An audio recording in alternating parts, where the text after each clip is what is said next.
Hallelujah. हमारे प्रभु यीशु मसीह के मधुर नाम में आप सबको जय मसीह की। कैसे हैं आप लोग? क्या उठ गए हैं? क्या आनंदित हैं? यदि हम स्तुति आराधना का जीवन बिताएं तो प्रभु हमसे प्रसन्न होते हैं। आइए प्रभु के वचनों को सुने। छोटी प्रार्थना। महापवित्र पिता परमेश्वर, प्रभु एक और दिन दिखाया, आपका धन्यवाद। हमें जीवित रखा, आपका धन्यवाद। अपने हृदयों की स्थिति को परखने में हमारी मदद करें। यीशु के नाम से प्रार्थना मांगते हैं, आमीन। कैसे हैं आप लोग? आज कई लोगों का जीवन कंप्लेनिंग कंप्लेनिंग कंप्लेनिंग, मतलब कुछ ना कुछ शिकायतें। हमेशा एक कुड़कुड़ाहट भरा जीवन, एक कड़वाहट से भरा हुआ स्वभाव। विशेषकर बात यदि प्रभु की आए, अरे क्या प्रभु मेरे लिए कुछ नहीं करेंगे? प्रभु हां ठीक है। क्या कहीं आप तो ऐसे नहीं? यह नहीं कह रहा कि उनका हर दिन ऐसा होता है। जब चीजें ठीक चल रही होती हैं, जब आनंदित होते हैं, तब सब ठीक होता है। लेकिन थोड़ा संकट आ जाए, परेशानी आ जाए, तकलीफ आ जाए, प्रभु के लिए थोड़ा कष्ट उठाना पड़ जाए, या फिर प्रभु की इच्छा को कई बार जब हम समझ नहीं पाते, ऐसी परिस्थितियों में भी हमें प्रभु की स्तुति करते रहना है। इस बात को भूलकर, चाहे अच्छा हो या बुरा, हमें प्रभु की स्तुति करनी है। अय्यूब के जैसा एक जीवन नहीं। कई बार हम कड़वाहट से भरकर मन को भेदने वाली बातें करते हैं। ऐसी बातें सुनकर प्रभु को भी काफी दुख होता है। प्रभु हमसे कितना अधिक प्रेम करते हैं। अपनी दृष्टि उन्होंने हम पर लगाए रखी है। वे हमें जानते हैं। हमारे लिए उन्होंने अपने प्राण तक को दिया है। वे निरंतर हमारी रक्षा करते हैं। उनके जाने बिना हमारे सर से एक बाल तक नहीं गिरता। अपने आंखों की पुतली के जैसे उन्होंने हमें संभाला है। वे ना कभी सोते और ऊंघते हैं, बल्कि हम पर अपनी नजर बनाए रखते हैं। इतने प्रेमी प्रभु के होने के बावजूद भी हम केवल मांगने के लिए ही प्रभु के पास में जाते हैं। वो भी प्रार्थना के दौरान भी कुछ लोग कड़वाहट से भरकर ही प्रार्थना करते हैं, निरुत्साहित होकर ही प्रार्थना करते हैं। अगर आप हैं तो करें, अगर आप परमेश्वर हैं तो करें, कहते हुए हम उन्हें परखते हैं। लेकिन हमें सवाल करना चाहिए कि परमेश्वर ने मेरे लिए क्या किया है और मैंने परमेश्वर के लिए क्या किया है। कुछ लोग, क्या परमेश्वर ने आपके लिए कुछ नहीं किया? अरे किया है, बिल्कुल किया है, यकीनन किया है। परमेश्वर ने मुझे गंभीर समस्या से बचाया, विभिन्न परेशानियों से बचाया, गवाहियां देते हैं। ठीक है, आपके लिए इतना कुछ करने वाले प्रभु के लिए आपने क्या किया? आपकी जरूरत पूरा होने तक आपने प्रभु प्रभु प्रभु किया। आपकी जरूरत पूरी होने के बाद क्या आपने प्रभु की स्तुति की? जरा सोच के देखिए। संकट के समय तू मुझे पुकार, मैं तेरी सुनूंगा और तुझे छुड़ाऊंगा और तू मेरी महिमा करेगा। दाऊद कहता है, हे मेरे प्राण यहोवा को धन्य कह और उनके किसी भी उपकार को ना भूलना। मतलब जो उन्होंने तब किया था और जिन उपकारों को उन्होंने आज किया है, क्या सब याद हैं? हम केवल कल की बात याद रखते हैं। किस स्थिति से प्रभु ने आज हमें यहां तक पहुंचाया है, यदि याद रखें, पूरा हृदय स्तुति से भरा हुआ होगा। यीशु मसीह एक दृष्टांत हमें बताते हैं। एक मालिक था, उसने एक दाख की बारी लगाने का प्रयास किया। उसने अच्छी भूमि तैयार की। एक पहाड़ पर उसने वो बाड़ी लगाई। भूमि को अच्छा खोदकर, पत्थर कंकर निकालकर अच्छी प्रजाति की दाख वो लगवाता है। उसके चारों तरफ अच्छी बाउंड्री वो लगवाता है। कहने का मतलब, एक अच्छे स्थान में वो इस बारी को लगाता है। अच्छी उपजाऊ भूमि है। बेहतरीन प्रजाति के बीज को लगाकर, अच्छा खाद वगैरह उसमें डालकर, पानी देते हुए, कोई पक्षी या दूसरे जानवर आकर उस बारी को खराब ना कर दें, उसके लिए चारों तरफ वो बाउंड्री लगवाता है, चौकीदार नियुक्त करता है। आशा करता है कि यहां से अच्छे फल मिलेंगे और हम उसका सेवन करेंगे, बिजनेस करेंगे कहकर वो फल आने का इंतजार कर रहा है। आज किसान भी तो यही करते हैं ना, कितनी मेहनत करते हैं। भूमि को जोतते हैं, उसमें पानी वगैरह छोड़ते हैं, जंगली पौधों को हटाते हैं, खाद दवाई वगैरह डालते हैं, है ना। इसमें से अच्छा फल मुझे मिलेगा, इसी आशा के साथ वो रहते हैं। लेकिन यदि उससे अच्छी उपज ना आए तो उस किसान को कितना दर्द होता है। अगर उस फसल से अच्छी उपज नहीं आती बारिश की वजह से या फिर कीड़े वगैरह की वजह से, जब फसल खराब हो जाती है तो कई बार किसान आत्महत्या तक कर लेते हैं, क्योंकि इतनी मेहनत की है। अच्छी उपज आए तब जाकर मैं अपने कर्ज को खत्म करूंगा, मेरा जीवन अच्छा होगा। लेकिन अगर उपज ही बिगड़ जाए तो क्या फायदा। प्रभु भी हमसे यही उम्मीद करते हैं कि हम में अच्छे फल लगें। हम में फल लगने के लिए ही उन्होंने हमारा उद्धार किया और हमें सामर्थ्य देने के लिए, अगुवाई करने के लिए, सहायता के लिए उन्होंने पवित्र आत्मा को मुहैया कराया। हमेशा हम इन वचनों को सुनते हैं। परमेश्वर ने हमारी प्रार्थनाओं को सुना है, हमें चंगाई दी है, छुटकारा दिया है। उन्होंने हमारे लिए भलाई की है। कहने वालों की जिंदगी से क्या आना चाहिए? अच्छे फलों को आना चाहिए। अच्छे फलों को हमें लाना है, आत्मा के फलों को हमें लाना है। इतनी मेहनत करने के बाद अच्छे फलों का इंतजार कर रहे हैं, लेकिन उनमें खट्टे अंगूर लगते हैं। फलों का इंतजार कर रहे हैं और फल लगते भी हैं, बड़े बड़े गुच्छे हैं, लेकिन जब चख कर देखते हैं वे खट्टे हैं, या यूं कहें कि वे खाने के योग्य नहीं। आप उनका लुत्फ नहीं उठा सकते। व्यवस्था विवरण 32 के 32 को यदि आप देखें, देखिएगा इस वचन को, क्योंकि उनकी दाखलता सोदोम की दाखलता से निकली और अमोरा की दाख की बारियों में की हैं। उनकी दाख विष भरी और उनके गुच्छे कड़वे हैं। देख रहे हैं, उनके अंगूर कड़वे हैं। आज कई लोग हैं ना जो परमेश्वर के विषय कड़वी बातें करते हैं। परमेश्वर ने उनके लिए क्या किया है भुलाकर, परमेश्वर की भलाइयों को भुलाकर परमेश्वर के विषय वे कड़वी बातें करते हैं, उनकी आलोचना करते हैं। परमेश्वर को भला बुरा वे कहते हैं। कई लोग आज ऐसा जीवन बिताते हैं।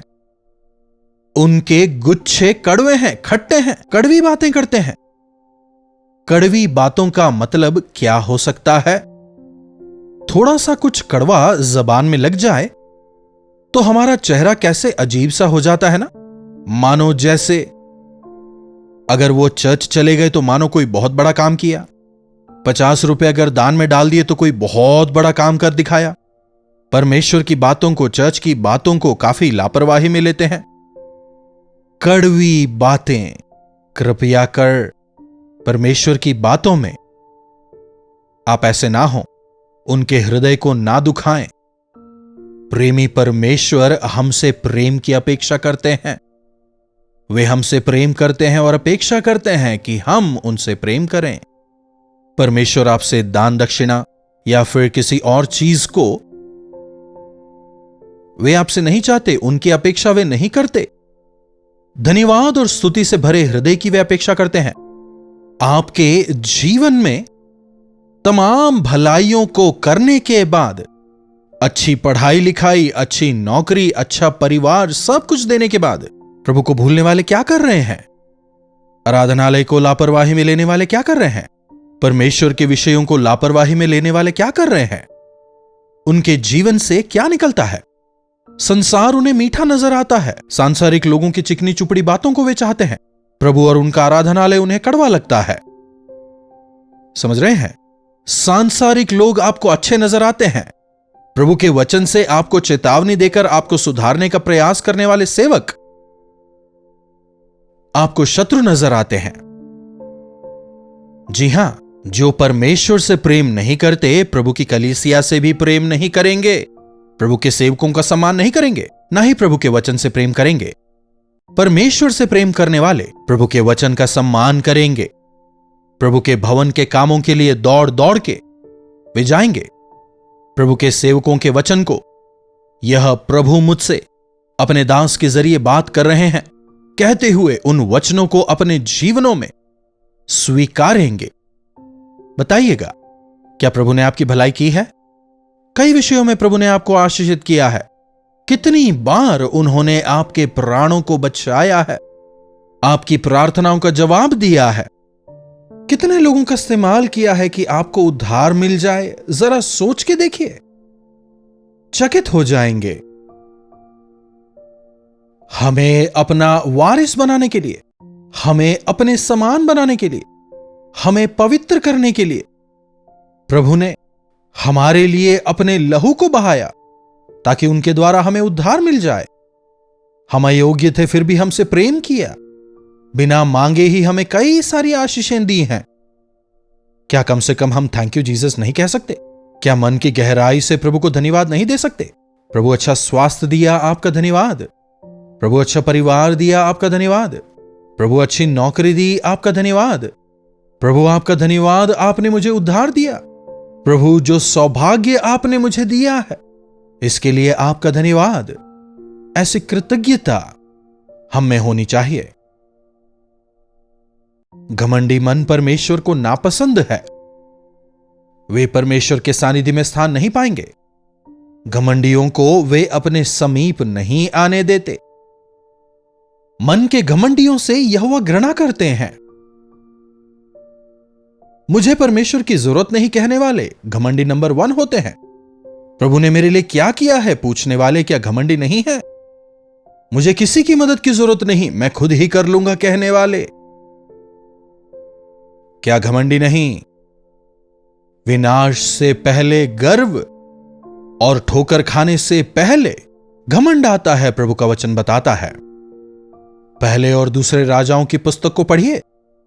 जबकि प्रभु उन्हें अपनी प्रजा पर राजा नियुक्त करते हैं, उनसे प्रेम कर कर उन्हें चुनते हैं, राजा बनने के बाद युद्ध के समय यहोवा को याद करते हैं, समस्या के दौरान यहोवा को पुकारते हैं, सब कुछ ठीक हो जाने के बाद, स्थापित किए जाने के बाद, जयवंत होने के बाद गर्व करते हैं और परमेश्वर के घृणा का पात्र बनते हैं। मुझे किसी की सहायता की जरूरत नहीं कहने वाले घमंडी हैं। हां ठीक है, परमेश्वर ने दिया तो कौन सी बड़ी बात है? क्या अकेले मुझे ही दिया है? क्या मुझे अकेले को उद्धार दिया है? बहुत लोगों ने उद्धार पाया है ना। क्या मुझे अकेले को ही प्रभु ने कार दी है? इस प्रकार से कंपेयर करने वाले यह कड़वाहट भरे बोल हैं। मैंने इतनी मेहनत करके दाख की बारी को लगाया, फिर भी उसमें यह कड़वे फल क्यों लगे? मैंने इस दाख की बारी के पीछे इतना कुछ कर लिया, इससे ज्यादा मैं और क्या करूं? प्रभु आपसे पूछ रहे हैं, तुझे खुश करने के लिए मैं और क्या करूं? तुझे क्या चाहिए तू मांग, जो तू मांगेगा उसे देने के लिए मैं तैयार हूं। जब हम अपनी जरूरत के हिसाब से मांगते हैं, मैं नहीं दूंगा प्रभु नहीं कहते, लेकिन जो है उसके लिए ही प्रभु को धन्यवाद नहीं करते। लेने के बाद परमेश्वर ने मुझे क्या दिया कहते हैं। कितना अधन्यवादी भरा हृदय है। मनुष्यों की फितरत है get get get and forget. मुझे दो मुझे दो मुझे दो कहते हैं, मिलने के बाद क्या दिया पूछते हैं, है कि नहीं? यह इंसानी फितरत है। लेकिन जो परमेश्वर का स्वभाव है, that's give give give give and forgive. इसीलिए वे आज भी हमारे लिए मुहैया करवाते रहते हैं। भले ही हम धन्यवादी ना हो, फिर भी वे हमें देते रहते हैं और हमें माफ करते रहते हैं। इसीलिए हम उनके क्रोध के पात्र नहीं बने। समझ रहे हैं? दुष्टता के लिए सजा में देरी होने को देखकर इंसान निर्भय होकर और अधिक पाप करने लगते हैं। गलती करते ही अगर उसकी सजा तुरंत मिल जाए, बिना धन्यवादी हृदय के तुम जिए तुरंत अगर उसकी सजा मिल जाए, जो कुछ मिला है अगर प्रभु उसे दोबारा हमसे ले लें सब ठीक हो जाएगा। लेकिन प्रभु दयालु हैं, विलंब से क्रोध करने वाले। चलो कोई बात नहीं, जाने दो जाने दो। चलो एक और मौका देकर देखते हैं, एक और मौका देते हैं। शायद इस बार पवित्र आत्मा की बात वो मानकर मन फिरा लेगा। प्रभु अपेक्षा करते हैं। प्रभु यीशु आपका धन्यवाद। प्रभु आपकी भलाइयों के लिए मैं आपको क्या दे सकता हूं। टूटे हुए हृदय के साथ मैं आपके सन्मुख आता हूं। मुझे स्वीकारें, अपने पंखों तले छिपा लें। कहते हुए यदि प्रभु के पास जाएंगे, दुगनी आशीष देने के लिए प्रभु तैयार हैं। शिकायत ना करें, बल्कि प्रभु की स्तुति करें। कुड़कुड़ाए ना, बल्कि उनकी भलाइयों के लिए उन्हें धन्यवाद दें। एक धन्यवादी हृदय आप में हो जाए। प्रार्थना। महापवित्र पिता परमेश्वर, प्रभु एक बार फिर से आपके वचनों के लिए हम तहे दिल से आपके शुक्रगुजार हैं। जी हां प्रभु, कई बार हमारे जीवनों में आपकी भलाइयों का अनुभव करने के बाद, आशीषों को पाने के बाद, चमत्कारों को देखने के बाद अकृतज्ञ होकर हम जीवन बिताते हैं, आपकी भलाइयों को भूल जाते हैं। उतना ही नहीं, यहां तक पूछ बैठते हैं कि प्रभु ने मेरे लिए क्या किया है। प्रभु हमें क्षमा करें। प्रभु अगर आपका प्रेम ना होता, आपका अनुग्रह हम पर ना होता, हम खत्म हो जाते, हम नाश हो जाते। यह केवल आपका प्रेम ही है जिसने अभी तक हमें बनाए रखा है। हमारी मदद करें कि आपकी भलाइयों को याद करते हुए धन्यवादी हृदय के साथ आपके गवाह होकर हम जीने वाले हो जाएं। यीशु के नाम से प्रार्थना मांगते हैं, आमीन।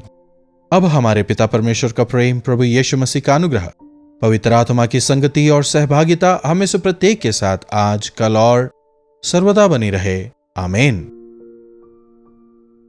प्रभु परमेश्वर की महिमा हो। अपने प्रार्थना विषयों को आप हमें 9884907779 पर व्हाट्सएप, वॉइस मैसेज या फिर टेक्स्ट के जरिए भेज सकते हैं। हम अवश्य आपके लिए प्रार्थना करेंगे। प्रभु आपके जीवनों में चमत्कार करेंगे। अगर आप इन कार्यक्रमों के द्वारा आशीषित हुए हैं तो इन्हें जरूरतमंदों के साथ अवश्य शेयर करें, लाइक करें और चैनल को सब्सक्राइब भी करें। इन्हीं वचनों के साथ आज मैं आपसे विदा लेना चाहूंगा। प्रभु आप सबों को आशीष दें। कल्वरी दर्शन, ये है प्रेम के दर्शन, यीशु प्रेम के दर्शन। कल्वरी दर्शन, ये है प्रेम के दर्शन, यीशु प्रेम